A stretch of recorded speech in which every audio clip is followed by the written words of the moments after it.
노래방에서 불이 나 건물에 갇힌 11명이 다쳤습니다.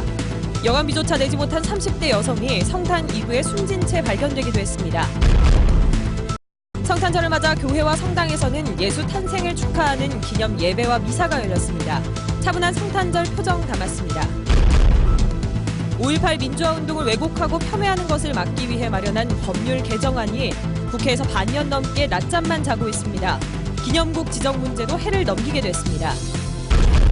소비자와 생산자 모두에게 이득이 되는 농수산물 사이버 거래가 올 들어 60% 이상 급증했습니다. 여러분 안녕하십니까? 광주 MBC 뉴스데스크입니다. 오늘 저녁 광주 도심 노래방에서 불이 나 시민 11명이 한때 건물 안에 갇혔습니다. 유독가스를 마신 사람들이 병원으로 옮겨졌습니다. 광주 전남 곳곳에서 오늘 하루 종일 화재가 잇따랐습니다. 첫 소식 송정근 기자가 취재했습니다. 노래방의 연기가 자욱합니다. 소방관들이 혹시 남아있는 사람이 없는지 노래방 여기저기를 살펴보고 있습니다. 광주 봉손동의 노래방에서 불이 난 건 오늘 저녁 5시 반쯤입니다. 갑자기 난 불에 노래방에 있던 사람들은 곧바로 피신했지만 위층에 있던 사람들이 대피하지 못하면서 큰 소동이 일어났습니다. 노래방 바로 위 당구장에 있던 시민 11명이 연기를 마셔 현재 전대병원과 조대병원 등의 분산돼 치료를 받고 있습니다. 사람들이 막 창가에서 살려달라고 막 소리 질렀어요. 경찰은 노래방 전원을 올리자 갑자기 불길이 치솟았다는 목격자 말에 따라 정확한 화재 원인을 조사 중입니다. 메인을 넣을 거 아니야. 메인 스위치를 이제 이용해보려고. 근데 일본 룸에서 불법이 타기더라 이 말이야. 일본 룸에서. 이에 앞서 오후 5시쯤에는 광주시 월산동에서 원인을 알 수 없는 차량 화재가 일어났습니다. 차에서 시동을 켜놓고 잠을 자고 있었던 운전자는 갑자기 불길이 치솟았다고 경찰에 진술했습니다. 또 새벽 6시쯤에는 순천시 서면의 한 주택에서 방화 추정 화재로 4,300만 원의 재산 피해가 나는 등 성탄절인 오늘 하루 광주 전남 곳곳에서 화재가 잇따랐습니다.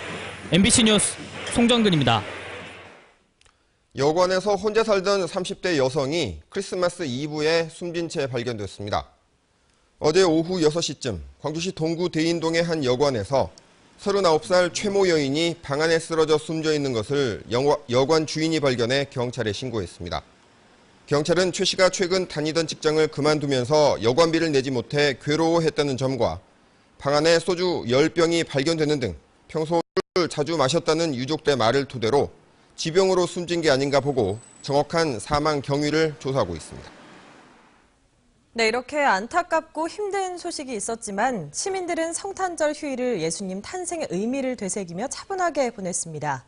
성탄 미사에서는 요즘 화두인 안녕들 하십니까가 다시 등장했습니다. 김인정 기자가 보도합니다. 예수의 사랑과 희생을 의미하는 붉은색 목도리를 두르고 교회당에 모인 신자들이 노래로 예수 탄생을 축하합니다.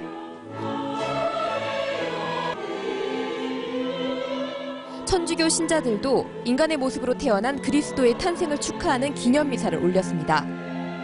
어려운 시국 안녕하냐는 주교의 인사에 잠깐이나마 공감의 웃음이 번집니다. 안녕들 하십니까? 사실 시국의 혼란스러움 속에서 많이 당황하고 어떤 선택을 해야 할지 갈등하기도 했습니다. 그러나 인생의 대답이 없듯이 예수님께서는 조용히 우리 가운데 오셨습니다. 타국살이에 지친 외국인 노동자도 오늘만큼은 이방인이 아닙니다. 인종과 국적을 뛰어넘은 성탄 행사에 지쳤던 몸과 마음이 따스하게 보듬어집니다. 사랑하는 거하고 매우와 또 인사들이 했어요. 많이 맛있게 먹었어요. 그 꽃 봤어요. 다음에 재밌어요. 가족이나 연인과 함께 거리로 쏟아져 나온 시민들은 작은 정성을 모아 어려운 이웃에게 온정의 손길을 내밀었습니다.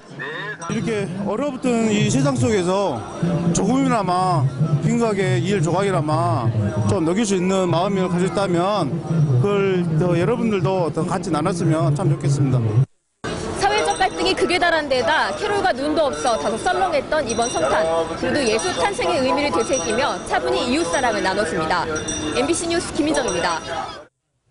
올 한 해 광주 시민들의 마음을 아프게 했던 5.18 왜곡과 이무리한 행진곡 논란이 결국 해결책을 찾지 못하고 해를 넘기게 됐습니다. 상처 입은 시민들의 자존심과 명예가 아물 날이 없습니다. 정용욱 기자가 보도합니다. 극우 성향의 이 사이트에는 5.18에 대해 여전히 폭동이나 폭도, 북한군 개입 등의 표현이 오르고 있습니다. 이처럼 5.18의 역사적 사실만을 왜곡했더라도 처벌할 수 있도록 하는 5.18 법률 개정안이 지난 6월에 발의됐습니다. 지금의 명예훼손법으론 특정인을 거론하지 않으면 형사처벌이 어렵기 때문입니다. 그런데 7개월이 지난 지금까지도 개정안은 국회 정무위에서 낮잠을 자고 있습니다. 기존의 법 테두리 안에서 책임을 물어야지 굳이 5.18만을 위해 법을 개정할 필요가 있냐는 부정적인 시각이 의원들 사이에서 존재하는 데다 여야 대립으로 조속한 법안 통과를 장담하기 힘든 상태입니다. 지금으로서는 확정할 수는 없으나 그렇게 가능성이 높은 거라고 보지는 않습니다. 임을 위한 행진곡을 5.18 기념곡으로 지정하는 문제도 해를 넘길 것으로 보입니다. 기념곡 지정을 해달라며 100만 명 이상이 서명을 하고 국회에서 결의안을 채택해도 국가보훈처는 여전히 의견 수렴 중이라는 말만 되풀이하고 있습니다. 그 협의체를 조만간 빨리 결정을 해서요. 빠른 시일 내에 저희가 이 부분을 마무리하려고 지금 노력을 하고 있습니다. 도를 넘은 5.18 왜곡에 대한 처벌이나 임을 위한 행진곡 논란은 결국 해를 넘기는 숙제가 될 처지입니다. MBC 뉴스 정용욱입니다. 한 해가 저물어가는 요즘 가까운 미술관 찾아가 보시는 건 어떨까요? 연말 연시를 좀 더 포근하게 보낼 수 있는 뜻깊은 전시들이 관람객들을 맞이하고 있습니다. 박수인 기자가 소개합니다. 곱게 오체를 한 아담한 소반 위에 예쁘게 빚어진 찻잔들이 정갈하게 차려졌습니다. 그리운 누군가와 작은 선물이라도 나누고 싶어지는 요즘 4명의 젊은 공예가들이 그런 따뜻한 마음을 작품에 담아 선물전을 열었습니다. 받는 분의 건강을 생각한 이 찻주전자는 접착제 대신 은세공으로 꼭지를 달았습니다. 나무로 만든 도시락 그릇에서도 모락모락 김이 날 듯 정감이 느껴집니다. 전통적인 공예 기법에 현대적 디자인을 곁들인 작품들 속에서 다음 달 4일엔 신년맞이 차 시음회가 열립니다. 우리 일상생활에서 사용될 수 있는 생활용품을 주안점으로 뒀습니다. 그래서 누구나 가볍게 이것을 선물로 받았을 때 평생 두고 그분을 기억하면서 쓸 수 있는.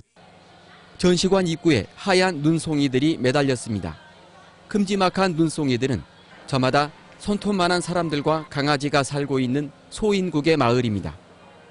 눈 내리는 겨울을 기다리는 11명의 작가들이 그림과 사진, 조각품에 하얀 동심을 담았습니다. 눈 쌓인 소나무 위로 푸르스름한 어둠이 내리면 수줍은 달빛이 눈 오는 밤을 감싸 안습니다. 고요하고 맑은 겨울밤이 은은한 LED 조명과 한지의 따뜻한 질감 위에 그려졌습니다. 새해를 또 하나의 꿈꾸는 시기도 되잖아요. 그래서 정리하면서 새해를 맞이할 때 어떤 희망적인 빛을 우리가 보면서 좀 차분히 연말을 이렇게 정리하는 것이 좋지 않은가 싶어서. 매주 토요일 오전엔 어린이를 위한 미술품 만들기 이벤트가 열리고 눈이 오면 작가들이 만든 아트 상품이 반값에 판매됩니다. MBC 뉴스 박수인입니다. 내년 시즌 기아 타이거즈의 홈 개막전이 4월 1일로 확정됐습니다. 한국야구위원회가 발표한 일정에 따르면 내년 시즌은 3월 29일에 개막하고 기아는 대구에서 원정 2연전을 치른 뒤 4월 1일부터 새 야구장에서 NC 다이노스를 상대로 3연전을 치릅니다. 또 올해와 마찬가지로 각 팀별로 128경기를 치르는데 포스트 시즌은 아시안게임 일정 때문에 10월 중순 이후에나 시작될 것으로 전망됩니다. 요즘 인터넷 쇼핑 같은 전자상거래가 아주 활발한데요. 특히 농수산식품을 납품하는 농민과 상인들이 재미를 보고 있습니다. 소비자들도 싼 값에 살 수 있어서 선호하는 까닭에 이 같은 추세가 더 강화될 것으로 보입니다. 황성철 기자가 취재했습니다. 단체 급식을 납품하는 이 업체는 농수산식품유통공사에 사이버 거래를 통해 납품가를 낮췄습니다. 된장과 고추장 등 1차 가공된 농수산식품을 매달 8억 원가량 납품하는데 사이버 거래를 이용하면서 15%가량 가격이나 효과를 봤습니다. 예전에 대량으로 하다 보니까 좀 이익은 조금 나는 편입니다. 현 상태에서는 한 15%에서 한 20% 정도 좀 나는 걸로. 농수산식품유통공사 광주 전남지사에 사이버 거래소를 통해 지난달까지 395억 원어치의 농수산식품이 유통됐습니다. 이는 지난해 같은 기간에 비해서 63%나 늘어난 수치입니다. 소비자는 싼 값에 구매하고 생산자는 제값을 받을 수 있어서 농수산식품 사이버 거래가 급증하고 있습니다. 이 사이버 거래소에는 농수산물의 기업 간 거래와 학교 급식의 전자조달 시스템, 친환경 지역 특산 명품의 쇼핑몰 등이 이루어지고 있습니다. 현재 저고가 쌀, 배추, 콩 등이 거래 상위 품목을 차지하고 있습니다. 학교 급식이 광주 전남 지역에 새롭게 도입됨으로써 금액이 늘었다고 볼 수 있습니다. 농수산식품의 사이버 거래를 통해 구입하는 업체나 판매하는 업체 모두 이익을 낼 수 있고 소비자와 생산자도 만족하고 있습니다. MBC 뉴스 황성철입니다. 쌀 목표 가격 결정을 위한 여야 간의 협상이 결렬된 가운데 한국농업경영인 전라남도 연합회는 성명을 내고 쌀 목표 가격에 물가와 생산비가 반영될 수 있도록 보장하라고 촉구했습니다. 한국농업경영인 연합회 전남도회는 성명에서 새누리당이 8년 만에 쌀 목표 가격을 9,000원 인상하겠다고 나선 것은 농민을 무시한 행위라며 300만 농민 앞에 사과하고 전향적인 자세로 협상에 나서라고 요구했습니다. 여중생 제자를 성추행한 교사를 해임한 것은 정당하다는 판결이 나왔습니다. 광주중법원 제1행정부는 전직 중학교 교사 37살 한모 씨가 광주시 교육청을 상대로 낸 해임 처분 취소 소송에서 한 씨의 항소를 기각했다고 밝혔습니다. 재판부는 판결문에서 피해자 등이 선처를 바라는 탄원서를 제출했지만 한 씨가 종전에도 학생 성추행 혐의로 징계를 받은 적이 있어 가중 사유에 해당하는 점 등을 감안하면 해임 처분은 적법하다고 판시했습니다. 견인 업무를 직영화한 이후 광주 지역 일선 구청들이 불법 주차 견인 업무에서 손을 놓고 있습니다. 광주 동구청의 경우 지난 5월 불법 주정차 견인 업무를 직영화한 이후 견인 실적이 급감했고 지난달의 경우 실적이 14건으로 작년 11월 974건과 대조를 이뤘습니다. 서구청의 경우도 직영 전환 이전에는 한 달에 최대 1,200여 건이던 견인 실적이 직영화 이후에는 한 달 평균 5건 이하로 떨어졌고 남구의 경우는 직영 전환 이후 단 한 건도 견인을 하지 않은 것으로 나타났습니다. 스마트폰 사용이 늘어나면서 보행 중 교통사고가 크게 증가한 것으로 나타났습니다. 교통안전공단 호남지역 본부에 따르면 스마트폰 사용으로 인한 보행 중 교통사고가 최근 4년 사이에 1.9배 증가했습니다. 또 시민 300명을 대상으로 한 설문조사에서도 95.7%가 보행 중에 통화나 문자 전송, 음악 감상 등을 위해 스마트폰을 사용한다고 답했습니다. 광주 전남 지역 주요 대학들의 정시 모집 경쟁률이 작년에 비해 전반적으로 떨어졌습니다. 전남대의 경우 올해 정시 모집 경쟁률이 평균 2.7대 1로 작년 3.2대 1에 비해 하락했고 호남대는 작년에 4.2대 1에서 올해는 2.7대 1로 크게 떨어졌습니다. 또 광주대와 목포대 등도 정시 모집 경쟁률이 작년보다 소폭 하락했고 조선대와 동신대는 경쟁률이 조금 높아진 것으로 집계됐습니다.